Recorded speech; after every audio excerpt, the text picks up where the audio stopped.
বিসমিল্লাহির রহমানির রহিম। আসসালামু আলাইকুম ও রহমতুল্লাহি ওয়াবারকাতুহু। প্রিয় দর্শক, আপনি কি কখনো ভেবেছেন কেউ কেউ নামাজ পড়ে আনন্দ পায় আর কেউ শুধু দায়িত্ব মনে করে? কেন কেউ কুরআন তেলাওয়াত করে চোখের পানি ফেলে আর কেউ কয়েক মিনিটেও মনোযোগ ধরে রাখতে পারে না? কেন আল্লাহর স্মরণ একজন মানুষের অন্তরকে প্রশান্ত করে দেয়? এই প্রশ্নগুলোর উত্তর দিয়েছেন আমাদের প্রিয় নবী হযরত মুহাম্মদ সাল্লাল্লাহু আলাইহি ওয়াসাল্লাম। আজ আমরা আলোচনা করব ঈমানের স্বাদ। রাসূলুল্লাহ সাল্লাল্লাহু আলাইহি ওয়াসাল্লাম বলেছেন, এমন 3টি গুণ আছে যেগুলো একজন মানুষের মধ্যে থাকলে সে ঈমানের প্রকৃত মিষ্টতা অনুভব করবে। তা হলো, আল্লাহ ও তার রাসূল তার কাছে সবচেয়ে বেশি প্রিয় মনে হবে, হালাল হারামের প্রতি সচেতন থাকেন, সেখানে সন্তানরাও সেই পরিবেশে বড় হয়।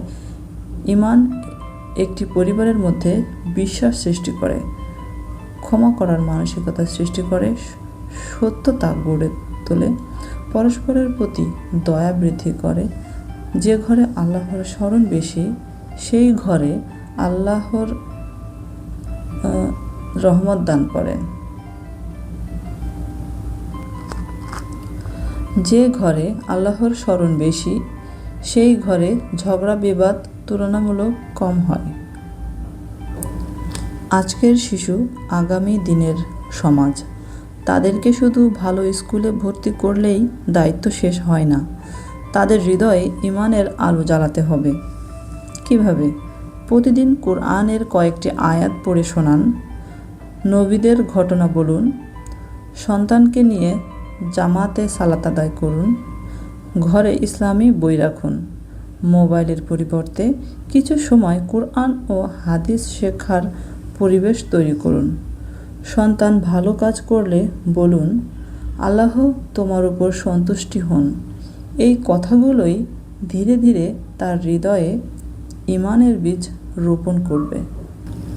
যখন সমাজে ঈমান শক্তিশালী হয়, প্রতারণা কমে, ঘুষ কমে, মিথ্যা কমে, অন্যায় কমে, মানুষ একে অপরের হক আদায় করে, ব্যবসায় সততা আসে, প্রতিবেশীদের অধিকার রক্ষা হয়, অসহায় মানুষের পাশে দাঁড়ানোর মানসিকতা তৈরি হয়।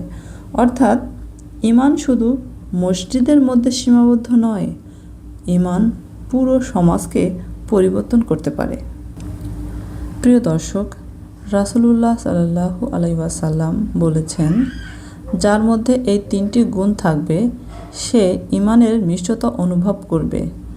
আজ আমরা নিজেদেরকে প্রশ্ন করি, আল্লাহ কি আমাদের কাছে সবচেয়ে প্রিয়?